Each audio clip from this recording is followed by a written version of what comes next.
11 मई को प्रधानमंत्री नरेंद्र मोदी सरदार भवन धाम का उद्घाटन करने के लिए वडोदरा आने वाले हैं।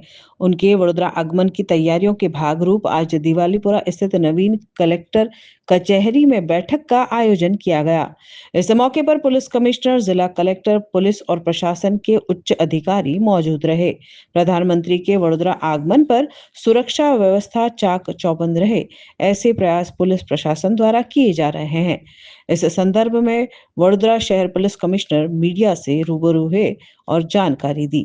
Honourable prime minister of India नावना 11મી ને મુલાકાત અનુસંધાને કેટલાક ઇન્ટર ડિપાર્ટમેન્ટલ કોઓર્ડિનેશનના મુદ્દાઓ છે તે અંગે આજે આપણે વિગતવારના ચર્ચા કરી છે અને આ ચર્ચા મુજબ ગ્રાઉન્ડ ઉપર તૈયારીઓ કરીને 11મી યોજનારા કાર્યક્રમ સફળ થાય તે દિશામાં તંત્ર કામ કરી રહ્યું છે। સુરક્ષા સાથે સાથે જે અન્ય વિભાગો ખાસ કરીને જીએસઆરટીસી, વિટકોસ, રેવન્યુ, વીએમસી એમના સાથે આપણા vehicle movement, traffic management, parking વગેરે અંગે પણ આપણે ચર્ચા કરવાના હતા।